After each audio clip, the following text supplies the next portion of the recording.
Los dogmáticos creen en algo y no se salen de ahí. Muy buenas noches a los que se suman a las 23. Les voy a presentar una mesa que vamos a hablar de muchísimos temas.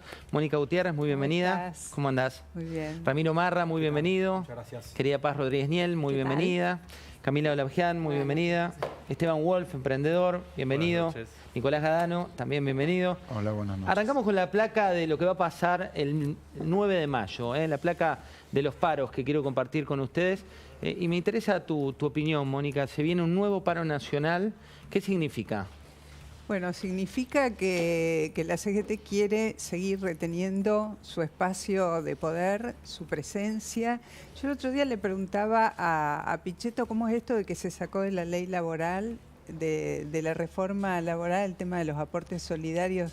El 5%. Donde se habló mucho de un toma y daca con la CGT en función de eso y que volvían al paro.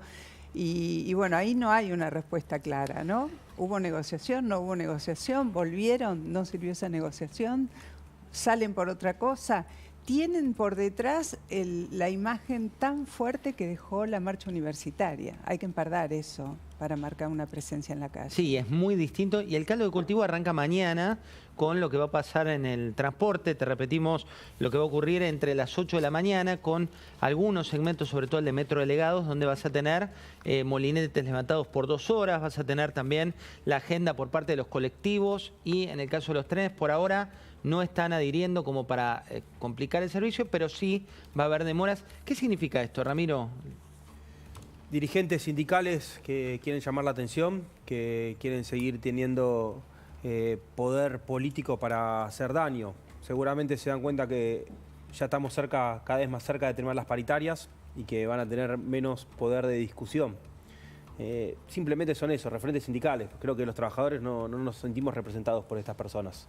Hoy habló Patricia Bullrich, y voy a traerla a la mesa también para ver la mirada de las pymes y demás. Patricia Bullrich se refirió respecto a lo que ocurre en el paro anunciado, lo que va a pasar también mañana. Vamos a escucharla. Yo creo que ellos perjudican a la gente.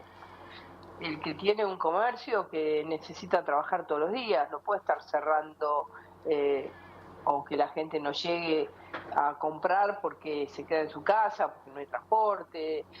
Es contra la gente. Estos paros son contra la sociedad que trabaja, el que tiene un almacén, el que tiene un supermercadito, el que tiene que ir a trabajar por la propia, que son la mayoría. Así que ya sabemos cuáles son los resultados. Es un día donde el país pierde un montón de plata, porque a estos señores se les ocurra se pierda un montón de plata para defender nada, para defenderse a ellos mismos, nada más. Ya es algo tan repetido que no tiene ni siquiera sentido hablar de esto, porque nosotros no nos importa lo que hagan, vamos a seguir adelante con nuestro camino. A Esteban Wolf, que lo tenemos aquí en la mesa, tal vez lo conocen de una imagen que se viralizó hace mucho tiempo en el Congreso de la Nación. ¿Qué decías en ese momento? ¿Te acordás?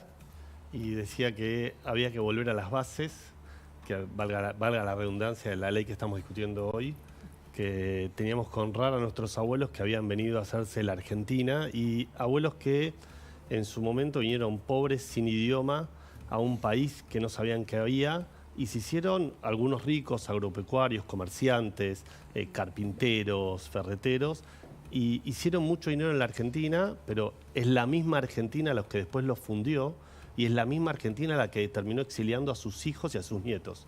Hoy están trabajando en una campaña con una asociación de emprendedores para crear 1 millón de empleos dentro del sector privado. Y cuando ves esto que estamos contando, que es el segundo paro en menos de 5 meses, ¿qué te genera?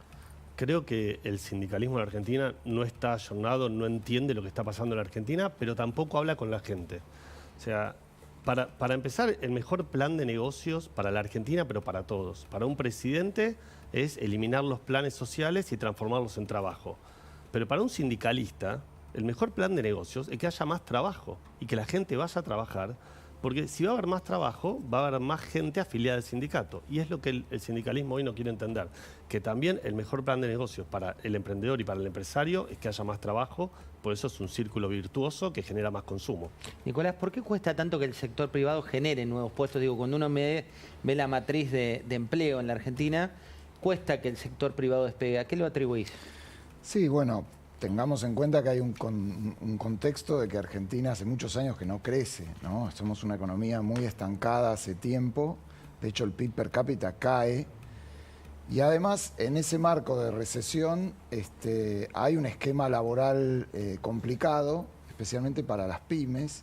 El costo contingente de despedir, los juicios, las multas, son todas cuestiones que han protegido al sector formal, pero han permitido que ese sector no crezca, o han forzado que ese sector no crezca y que gran parte del empleo que difícilmente a veces se genere en la informalidad o en las modalidades más flexibles. ¿Y por eso crees que se postergaron los 3 aumentos? Por ejemplo, el de luz, gas. Digo, ¿está vinculado esto, lo que vemos de luz, gas, impuesto a los combustibles, con una idea de tomamos nota de esta situación y nos corremos? ¿O por qué? ¿Por qué crees que ocurrió?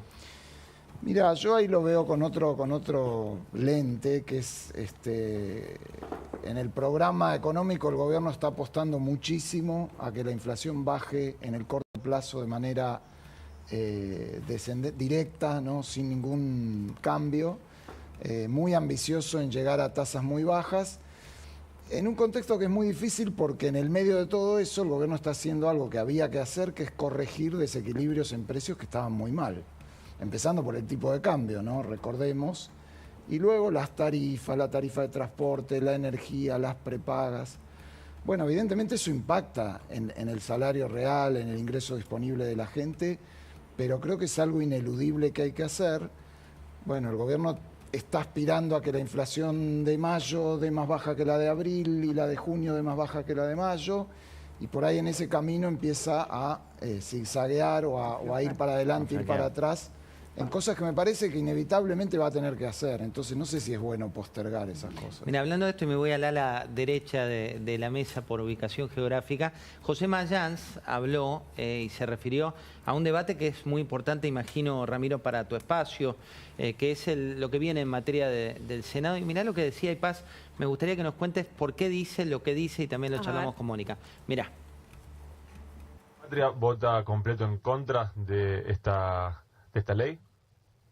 Unión por la Patria vota de acuerdo a la Constitución Nacional, el artículo 29, donde no podemos ceder prerrogativas al Poder Ejecutivo Nacional y que las cosas se tienen que hacer como corresponden, porque ya tuvimos bastante crisis de toda esta gente que viene, así como pasó con Macri, y después terminan haciendo cualquier cosa. Yo creo que realmente va a haber responsabilidad en el Senado de la Nación y le van a decir al presidente que haga las cosas como corresponden. Nosotros vamos a hacer nuestros aportes artículo por artículo. Sí. Y ganancias ya nos comprometimos ante la CGT de no votarlo. Así que eso no podemos hacer ni si nos pide el Papa. Paz, ¿qué hay que esperar del Senado? Mirá la cara de Mónica. Mónica hizo así, lo dice todo. Ya nos comprometimos con la CGT, dijo no votarlo, sí, ¿te das cuenta? ¿Qué significa? Sí, ganancias igual, yo creo que está complicado el tema de ganancias. Puntualmente hay que ver si esto arrastra toda la ley, que en principio parecería que no, pero vamos a ver qué es lo que pasa. Está incierto el Senado. No tenemos, digo, lo comentabas vos recién, José, también, no tenemos un escenario muy claro con lo que vaya a pasar ahí, con altas chances de que termine volviendo a diputados. Es cierto que en diputados podrían tener los votos para insistir en la ley, pero ya se te están yendo los plazos, esto no parece ser algo que vaya a salir fácil, sobre todo si Milei pretendía para el pacto de mayo, para el 25 de mayo, tener esto cocinado, no parece que eso vaya a pasar. Lo que pasa es que en el caso de ganancias hay muchos gobernadores que no están de acuerdo con que se vuelva atrás con la ley porque les desequilibra. Patagónicos. Claro, los patagónicos. Torres ya dijo que todos estaban en esa misma línea, Torres ya Que hay un hablaba acuerdo, de, dijo. claro, de Sí. todos los patagónicos. Porque les desequilibra mucho el tema también del consumo, porque las cosas en el sur y en toda la Patagonia, la vida es más cara. ¿El poder adquisitivo, Ramiro? El poder adquisitivo es distinto. Primero me quedo con los comentarios de Mayans, digamos que el compromiso es con la CGT y no con la gente que lo votó. O sea, como si los referentes de la CGT serían los importantes y los que definen el futuro del país. Yo creo que lo que decidió la gente en la elección, y me incluyo, y creo que fue por una clara mayoría, es que hay que cambiar el rumbo de la Argentina. ¿Qué están proponiendo ellos? ¿Cuál es la contrapropuesta? ¿Tienen un proyecto para sacar a la Argentina adelante o quieren insistir con todo lo que fracasó? Porque lo que parece que quieren seguir insistiendo. Pero es que la CGT representa cada vez a menos trabajadores. La Argentina tiene una enorme cantidad de trabajadores que no están registrados, que no aportan al sistema. La CGT ha perdido su base de sustentación, está tratando de agarrarse de eso de la manera que pueden. Por eso es que yo hacía referencia a esto del aporte solidario. El aporte solidario era clave para restarle poder a ese grupo de dirigentes que todavía intenta sostenerse en el poder habiendo perdido tanta base de sustentación. Fue una de las principales peleas del gobierno de Alfonsín. ¿Te acuerdas? Por eso es que ahí uno cuando uno ve luchar contra la corporación. Es así. Cuando ves la historia de los paros generales y hacemos un poco de memoria, y si querés, Nicolás, podés aportar también, lo que dice Mónica es tal cual. Estaba este debate que se producía, que era contra las corporaciones. Que se perdió. El primer debate fuerte que pierde el gobierno de Alfonsín. Siempre los debates son los mismos. Podemos agregar la reforma laboral del gobierno de la Alianza, ¿no? También salpicada de ahí salpicada por otras cosas, ¿no? Yo creo que respecto de lo de ganancias, la verdad que esta idea de que los gobernadores se opongan porque hay habitantes de su provincia que tienen que pagar un impuesto es un poco disparatado, porque si fuera así, nunca en el Congreso se aprobaría un impuesto. Y ganancias es un impuesto razonable. Creo que además ahora, como está planteado en el Congreso, en términos de mínimo y de escalas, que es muy importante, va agravando gradualmente a las personas que más ganan en la Argentina. Entonces, si hay trabajadores petroleros que ganan mucha plata, bueno, afortunados ellos, me parece bárbaro, pero es razonable que paguen más impuestos. Sí, lo que te contestan ahí es, bueno, también el costo de vida es mucho más caro para ellos, ¿no? Entonces, sí, te diría que está invertida la causalidad ahí. A ver, ¿por qué? Porque en las comunidades petroleras, en cualquier país del mundo, de hecho en la teoría económica se le llama enfermedad holandesa eso, entra tanta plata, y acá uno lo puede ver en Neuquén y en Comodoro,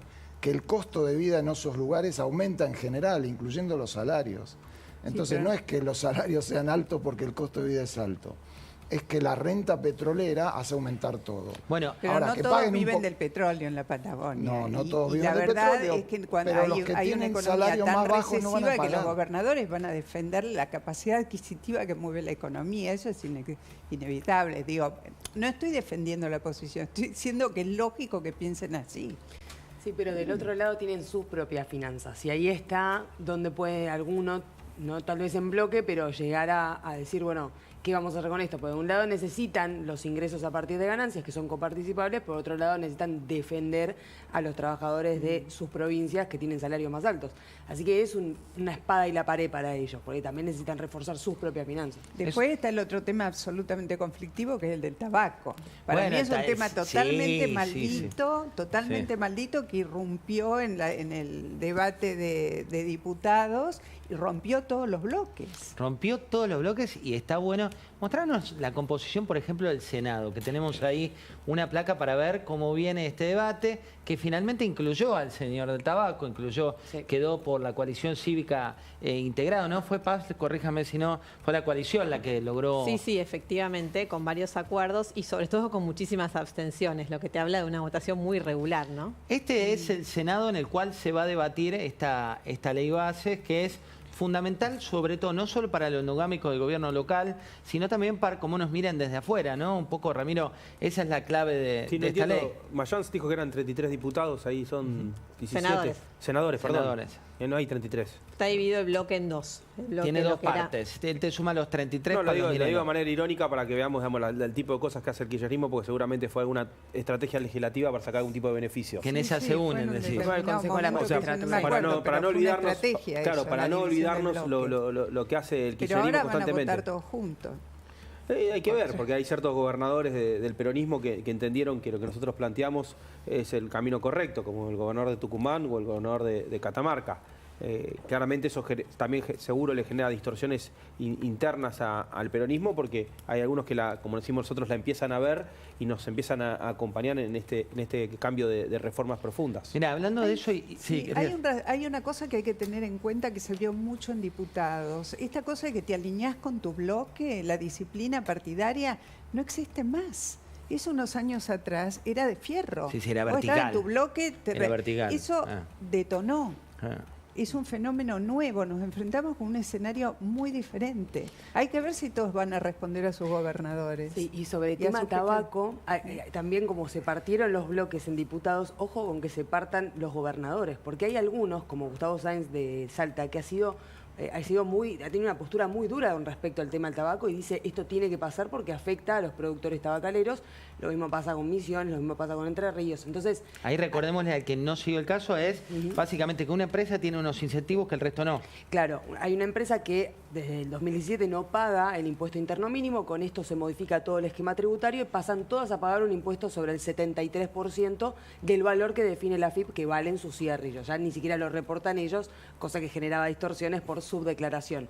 Eso tiene que ahora pasar por el Senado, pero hubo mucha disputa dentro de diputados porque incluso con cruces o con acusaciones de lobby por parte de las multinacionales y por parte de esta empresa, de esta tabacalera Sarandí, lo hablábamos acá. En el Senado van a tener que enfrentarse los gobernadores en todo caso, porque de vuelta Sáenz, que está de alguna manera defendiendo a los productores tabacaleros, dice, tienen que pagar esto porque hay un porcentaje de ese dinero que le va en subsidios a los productores tabacaleros, por ejemplo. Me parece que también para entender este tema hay que recordar lo siguiente. Ese cambio impositivo estaba en la primera ley bases, la de diciembre intacta. Sí. Por alguna razón que algunos explican por el lado del el potente lobby que desarrolló la tabacalera Sarandí, desaparece la nueva ley. ¿Qué se dice del oficialismo? Dice, no, se sacó, lo dijo Expert el otro día, porque es un tema putrefacto que iba a complicar todo. Decía y que por le eso lo complicaba sacamos. todo el proyecto. Lo cierto es que ahí se habla de corrupción. Y la reaparición de este tema también expone el principio de la revelación que salpica a todo el mundo. Bueno, ahí salieron y hay que después analizar si seguramente va a ser parte de lo que viene en el Senado, ¿no? Porque esto está finalmente, se terminó incluyendo el proyecto y se van a ver Pero lo introduce en el proyecto una diputada de la UCR, cuyo nombre ahora no recuerdo exactamente, lo acompaña el bloque de la coalición cívica y desde ya lo acompaña el bloque de Innovación Federal, que son los diputados que responden a los gobernadores de estas provincias tabacaleras. El bloque que lidera Pamela Caletti, desde Salta. Y este contexto, digo, vos abrís la persiana a la mañana, ¿no? Entonces decís, bueno, miro la tele, nos ves a nosotros hablando de el lobby tabacalero, nos ves hablando de, reapareció Alberto Fernández y se refirió a una recesión furibunda, no habló mucho de su gobierno, sí, habló de la foto, que fue un error, y dio declaraciones respecto del negocio. Seguro que vamos a mostrar esto y después vamos a ir a la pyme argentina que abre las persianas Paz. Te voy a mostrar lo que dijo Alberto Fernández respecto al caso de los seguros, para ver qué opinás. Veamos lo que le dijo a Iván Jadrowski, mirá. Hace 2 meses, una cosa por el estilo, Clarín publica una serie de investigaciones sobre el tema seguros. Mira, yo si hay algo en lo que tengo tranquilidad es en mi honestidad, definitivamente.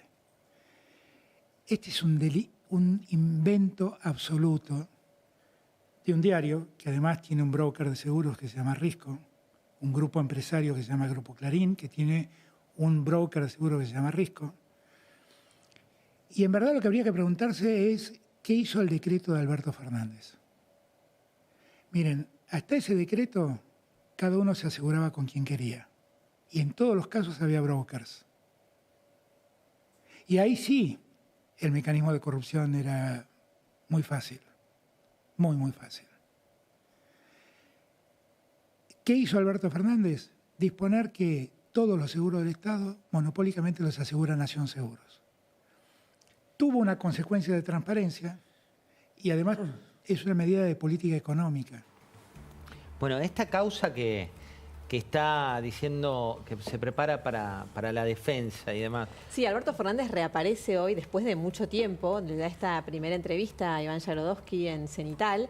Venía él ya levantando un poco el perfil en Twitter, de hecho hoy se peleó con Patricia Bullrich porque hizo una defensa del gobierno español en contra del ataque que había hecho Milei. Pero lo cierto es que lo que sabemos de Alberto Fernández es que está instalado en Buenos Aires, lleva ya un tiempo y planea por el momento quedarse acá. Tanto es así que fue notificado el viernes pasado de una de las decisiones del juez Julián Ercolini en esta causa, que es la de los seguros, en el domicilio donde él está ahora. ¿Sabes dónde es esto? ¿Dónde? Es en Puerto Madero, en el mismo departamento donde vivía antes, el departamento que le presta su amigo. ¿Sabes de qué estamos hablando? De Pepe Albistur, Pepe efectivamente. Albistur, bueno, aparentemente... Era el inquilino de Albistur, él. Claro, bueno, evidentemente no lo ha dejado y está ahí. Bueno, ¿en qué está esta situación judicial? Él está imputado, Alberto Fernández, y de hecho lo que le notificaron el viernes es una medida previa que tiene que ver con una inhibición general de bienes.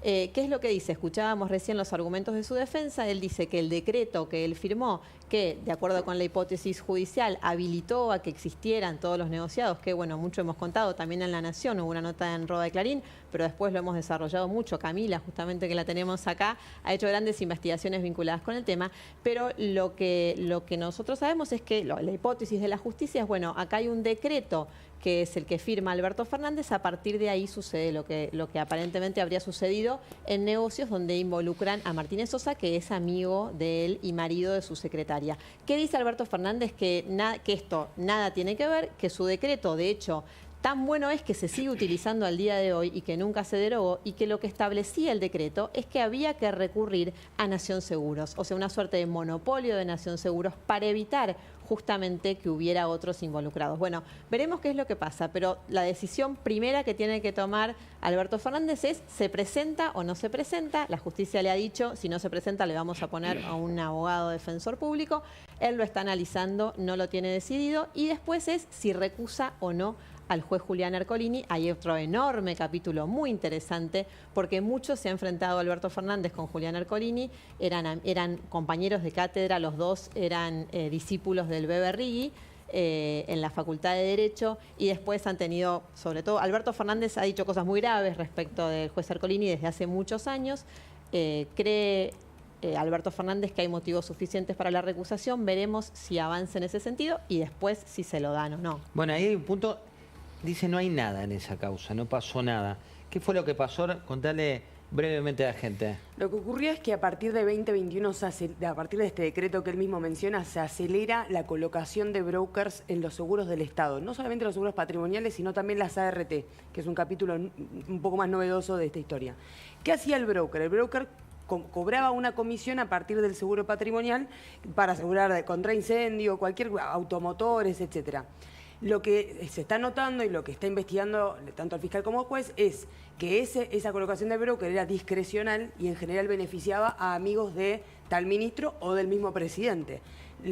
Una de las últimas medidas que tomó el juez Ercolini fue ordenar la intervención de los celulares que se habían recopilado en los allanamientos y entrecruzar llamados. ¿Por qué? Porque tiene identificados, fuentes judiciales cuentan algunas fechas en las que habrían habido comunicaciones, esto es todo materia probatoria, habrían habido comunicaciones entre los involucrados e imputados actualmente para poner a tal o cual como broker, a veces con comisiones más altas de las que incluso permitía Nación Seguros, con peleas internamente, es decir, por ahí había un 15% y debía haber un 10%, ese es el caso, ponerle de ANSES.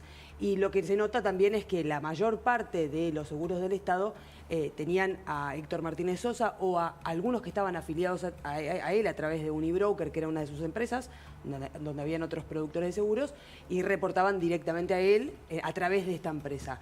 Eso es lo que está estudiando el juez, si efectivamente ese decreto es clave para habilitar los nuevos brokers, y si también hubo influencia, y esto es más importante aún, si hubo influencia del expresidente o de María Cantero, su secretaria, esposa de su acreedor incluso, una deuda que tiene hace desde 2008 la tiene, si hubo injerencia de ellos en que venga tal o cual broker a intermediar esos seguros. Bueno, hoy lo que decía en esta entrevista que escuchábamos un pedacito de Alberto Fernández es, bueno, que crucen las llamadas, veamos qué es lo que hay, porque efectivamente van a encontrar que no había nada, y Martínez Sosa era proveedor, era un hombre que tenía contratos con el Estado desde hace muchísimos años, mucho antes de que yo llegara a la Casa de Gobierno. Bueno, veremos qué es lo que resulta. El divorcio en parte de la política con lo que te pasa en tu economía de metro cuadrado, que es lo que vamos a hablar ahora, tiene protagonista. Vamos a ver lo que decía, en este caso, un jubilado. Mirá. ¿Cómo les va? Buen día. Estamos en vivo para 24. Queríamos preguntarle si en estos 5 meses de gobierno de Milei usted le renueva la confianza al presidente, cree que hay que seguir aguantando para mejorar o no. Me siento yo. Después de tanto choreo que ves por todos lados, encima con la inseguridad, hay que darle por lo menos 5 años más. Y darle mucho a la seguridad y a los corruptos de miércoles que estuvieron gobernando estos 20 años. Y mientras tanto, ¿usted aguanta los ajustes, los aumentos? ¿Cómo hace para enfrentar? Estamos acostumbrados a todo este desastre. ¿Entendés? Bueno, entonces sí, la renueva la confianza. Sí, por supuesto. Muy conmocionante. Pasa mucho hoy con los móviles, ¿no? Sí. Que van a, viste, como buscando, y no me refiero al cronista pobre que yo le preguntaba, pero que la gente dice, la estoy pasando mal, pero me la banco. Si querés arranco con vos, Esteban. ¿Qué es lo que ves de la gente que trabaja en tus equipos y demás? ¿Cómo es la foto esa y qué te pasa a vos como empresario pyme? Mira, en el último tiempo con el ajuste del dólar a la devaluación, la caída del consumo está entre el 30 y el 40%, con lo cual eso le ve afectado a todas las compañías y obviamente a la gente común. Ahora, yo creo que justamente esto es lo que está necesitando la gente común y las empresas, que los políticos entiendan de una vez por todas, los senadores en este caso, para votar la ley, que la gente lo que quiere es un cambio. En los últimos 20 años todos soñamos en cada elección y te esperanzaste, dijiste, ahora la rompemos. Y 1 año después, 2 años después, volvimos a resignarnos y volviste a la misma situación y a ese círculo horrible de que la Argentina nunca cambiaba. Esta es una oportunidad. Nosotros siempre decimos, si vos mirás la gente, la clase media está cada vez peor, ¿sí? Pero está cada vez peor hace muchísimos años y fue resignando cosas, fue cambiando su obra social, fue sacando a los chicos del colegio privado, fue yéndose de vacaciones mucho menos días. Ahora, cuando vas a la otra clase social, digamos, la clase social de abajo, le prometieron cualquier cantidad de cosas, y le dieron una heladera o le prometieron cosas a cambio de un voto y sigue viviendo en la misma calle de barro con inseguridad y cada vez que llueve no puede salir de la casa. Entonces, estamos mal, es cierto, el consumo cayó, es cierto, nuestros empleados nos piden ayuda todo el tiempo y me dicen no me alcanza y vos vas tratando de aumentarles el sueldo independientemente de cualquier paritaria, vas diciendo a ver cómo, digamos, con la inflación lo vas tratando de aumentar todo el tiempo. Pero la verdad es que necesitamos un cambio. O sea, la Argentina necesita un proceso productivo y un polo productivo de empresas que generen empleo privado que terminen de depender del Estado. Mira, en la Argentina hay una empresa por cada 1.000.000 de habitantes. En Chile hay 6 empresas por cada 1.000.000 de habitantes. En Uruguay hay 5 empresas por cada 1.000.000 de habitantes. México 3, Brasil 2. Imagínate si tuviéramos solo México. 3 veces empresas en la Argentina por cada 1.000.000 de habitantes. Estarías hoy en 1,5 millones de empresas. La cantidad de empleo que genera eso es increíble. Esto que vos decías, nosotros estamos promoviendo la campaña de generar 1 millón de empleos con todos los emprendedores y los empresarios de este país. Esta campaña la promovemos hace una semana. Hace una semana lanzamos en el Congreso de la Nación, en la Cámara de Diputados, esta campaña de 1 millón de empleos por 1 millón de empresas. En una semana se inscribieron en la página web, es una página web de todos nosotros, o sea, la lanzó ASEA, que es la Asociación de Emprendedores. Sí, pero sin fines de lucro ni... Totalmente independiente. Te cuento que la campaña, el video que hicimos y todo el esfuerzo fue del board de ASEA, que es un pancho y una coca, que salimos a todo el mundo a decirles, señores, Todos los emprendedores y los empresarios queremos un país mejor si nos dan las condiciones necesarias para que esto ocurra, una ley laboral coherente, menos impuestos, una ventanilla única, vamos a contratar más empleo.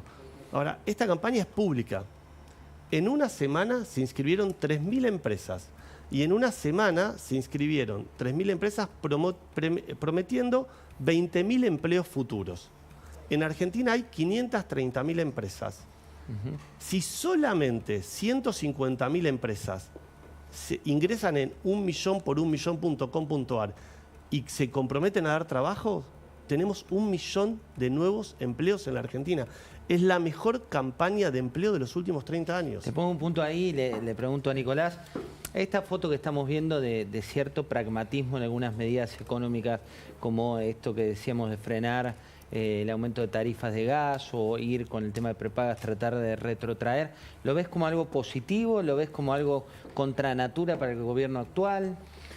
Mira, de pragmatismo yo diría lo que veo muy positivo y que a veces suena mal, porque en estos tiempos suena mal, es la negociación en el Congreso. Es decir, yo creo que estuvo muy bien el gobierno, así como quizás Ramiro decía, la ven los opositores, creo que también la vio el gobierno. ¿En qué sentido? En que avanzar en un programa económico, que el gobierno define la prioridad y la comparto, que es el equilibrio fiscal, administrar mejor el Estado, la deuda, que son facultades constitucionales del Congreso. Hacerlo sin el Congreso de manera permanente, vas a estar bordeando la inconstitucionalidad, bordeando la idea de que nadie, vos lo decías, afuera ni adentro va a creer que eso pueda durar. Entonces yo creo que es muy pragmático en el buen sentido que el gobierno vaya a la negociación, logró un éxito en diputados. Si tuvo que dejar afuera alguna cosa, bueno, eso es parte de la política. Y espero que tenga la misma capacidad para sacar adelante la ley en el Senado, aún negociando con los gobernadores, etc. Esto otro que tiene que ver con los propios esfuerzos y objetivos que planteó el gobierno, de nuevo, correctamente, de ir ajustando los precios que estaban muy atrasados, dar la señal en esos sectores de que esos precios se van a normalizar. Bueno, la marcha atrás para mí es complicada, porque digo, si vos decís, bueno, un precio que se tiene que acomodar, dejo de aumentarlo en mayo, ¿y cuándo lo voy a aumentar? ¿En junio, en julio? Es decir, sí, corres la vara y en algún momento el arco llega. Claro, entonces, y los propios empresarios de ese sector y los propios consumidores ya empezamos a no saber cuáles van a ser los precios. De hecho, en energía, en este mes de mayo, estaban previstos una serie de aumentos que la verdad no sabemos si se están aplicando o no. Y nosotros ya estamos consumiendo energía. Mirá, entonces, esa parte yo creo que el gobierno debería ser más claro y no cambiar de un mes al otro. Te pongo un punto ahí, vengo a esta, la de la mesa, con perlitas de la ley base que está vinculado con lo que plantea Nicolás, Mónica, y quiero que lo veamos juntos. Mirá. A mí no me molesta que me digan lo que me tengan que decir los trolls, que ahora sé que son trolls y no troles. Che, trolls. Pensé que eran trolls los trolls. Apurate que empieza Argentina, no lo entenderías. Vamos con la noticia. Diputados aprobó la ley de bases y a continuación lo que ustedes querían. Bloopers de diputados. A esta gente le pagamos el sueldo. Espere que se me cayó el asiento. Que les deseo mejor suerte que a Conan, que está en el cielo. Él habla con su perro que encima está muerto. Me resulta mucho más confiable una persona que tiene apego a sus perros y no como los 4 gobiernos que tuvieron apego a los gatos. Gatos, no, gatos, no. Ridícula, dale un ribotril a Galear que está sacada. El tratamiento de la ley pasta base. La pasta base. Está incumpliendo el reglamento. Miriam, tranquila, está bien, yo te entiendo. No. ¿Cómo puede ser que estén negándole una facultad a un presidente? Porque les cae mal que les dijo rata. Afirmativo, no estoy distraída, no me anda la computadora. Ya lo sé, diputada. Perdón. Negativo. Estoy distraída, era negativo. Me pregunto qué pensarán los argentinos cuando ven y escuchan este debate. Y deben sentir vergüenza. Lo arruinaron todo, gracias a Dios. Chaco entró a robar una mueblería y la ataron con cinta a una silla. No, la embalaron. Mirá cómo está, para despacharla, perfecto. Entiendo. Llevándose 2 mesas de luz, también se lleva a esta ladrona. Tenemos un video no confirmado que hizo circular la izquierda, pero que informa que en el Día del Trabajo el propio Javier Milei salió con una motosierra a las calles. Lo vemos. Ay, qué locura. Tampoco crean todo lo que pasa. Por lo que estoy viendo, ese es Milei, definitivamente ese es Javier Milei. Dudo. Colegiales, otro ataque de un perro mechero. A ver, subime el audio. Cachafaz eligió. Ah, se llevó el alfajor más caro, tiene gustos buenos el rope. Hay que hacer las cosas bien. La Rioja, el gobernador Quintela participó de la hora de lectura en un jardín. ¡Viva Perón! Todos los clásicos, Caperucita peronista, Blancanieves y los 7 intendentes bonaerenses. ¡Qué tierno! Jalaya, mi chiquita. Ay, ay. Argentina, no lo entenderías. Un poquito de humor, Mónica, para este país, porque te digo... No, pero sí. me quedé pensando en esto. Hubo un punto de inflexión en esta semana fuerte, que no sabemos si se va a sostener, donde se ve una situación de pragmatismo, porque lo que pasó en diputados permitió entender, primero, que la ley hacía falta desde ya, pero que también trabajó todo un sector de legisladores que se tragaron todas las diatribas, los insultos y todo lo que ya sabemos, las descalificaciones que venían del presidente, y siguió adelante para sacar la ley y hacer todo lo posible, con sus más o sus menos. O sea, entró a jugar la política. También Milei le soltó la rienda un poco a los negociadores. Sí, total. Entonces hubo todo un trabajo político y de la política para que salga esta media sanción. Si eso después se va a sostener en el tiempo, no lo sabemos. Y en lo económico pasa un poquito eso. Hay una cosa de pragmatismo para poder llegar al índice de inflación que se pretende cada vez más bajo. Después, ¿cómo va a resultar al final? No sé. Bueno, ahí Ramiro, vos, ¿cómo la ves? Sería para vos, ¿la ven, no la ven? Digamos, ¿cómo la ves vos? Bueno, por supuesto que cuando uno llega al Poder Legislativo tiene que tener un diálogo de construcción de políticas, pero lo bueno es que se están discutiendo desde el lado del liberalismo, no de como veníamos los últimos 20 años, que era siempre del lado del socialismo. Siempre tendíamos a discutir del otro lado de la cancha. Ahora se está discutiendo esta cancha. Podemos ser más o menos liberales, pero lo que estamos de acuerdo es que todo lo que salió en el Congreso son ideas liberales. Eso es lo importante. Después es la discusión de cuán rápido tienen que ser todas estas reformas. Algunos diputados creen que tienen que ser más lentas, nosotros creemos que tienen que ser más rápidas. Capaz ahora, cuando empiecen a ver los resultados, se entusiasman y podemos pasar a una segunda etapa, porque no es que las dejamos de lado. Las discusiones van a seguir estando, porque para eso está el Poder Legislativo. Bueno, repasemos un poco por bloques. Tenemos aquí los peronistas que en principio parecen y aporten paz y caminen si les parece, y lo mismo Mónica. Osvaldo Jaldo, gobernador de Tucumán. También Raúl Jalil, gobernador de Catamarca, que parecen estar avanzando en torno a este proyecto de ley. ¿Qué más tenemos? Sí, hace tiempo que están en un diálogo muy estrecho, ¿no? De todas maneras, a algunos de ellos se les desalinea. Pero claro, el problema es que no todo lo que ellos digan va a suceder abajo con los senadores, ¿no? Bueno, ahí tenés los del sur, que ya aclaramos lo que va a pasar con ganancias, donde ya ha sido Nacho Torres directamente explícito respecto de eso, Vidal de Santa Cruz, Figueroa de Neuquén, Alberto Beretinec de Río Negro, que están también con cierta cercanía. ¿Y qué pasa con Pasalacua de Misiones y Zamora de Santiago del Estero? Bueno, Zamora es otro de los que ha dicho que no tiene todavía una posición tomada, ¿no? Vamos a ver cómo juega. Ha sido un aliado de origen originalmente radical, un aliado del kirchnerismo indudable. Bueno, vamos a ver qué es lo que pasa ahora. Y en general yo creo que esto que dice Mónica hay que tenerlo muy en cuenta, porque es lo que decíamos hoy. No baja directamente de los gobernadores. Si lo vemos, por ejemplo, en el caso de Neuquén con Figueroa. Figueroa puede decir una cosa, pero tenés una senadora que... Lucila Krexler. Sí. Que ya ha demostrado que ella no va a acompañar lo que diga su gobernador, ¿no? Entonces, por eso digo que me parece que esto está muy abierto. Y también Corpachi, que en Catamarca, Lucía Corpachi, ¿no? exactamente. Lucía Corpachi en Catamarca. O sea, hay de gente que está desalineada de sus gobernadores. No, si puedo agregar algo más allá de la cuestión de ganancias, la ley Bases tiene el RIGI, que es un esquema de incentivos para grandes inversiones, que en muchas de estas provincias, las del norte por la minería, las patagónicas por el petróleo, están bastante interesadas porque es un proyecto, el RIGI es un mecanismo que parece sorprendente para este gobierno, porque es promociones, reducciones impositivas, reducciones arancelarias, incentivos, claro, y en ese sentido puede ser polémico, pero es una herramienta también clara para acelerar las inversiones en sectores de la economía que en esas provincias son particularmente importantes. O sea que yo creo que los legisladores de esas provincias, al menos a esa parte de la ley, le van a prestar atención positivamente. Bueno, les voy a llevar ahora a otro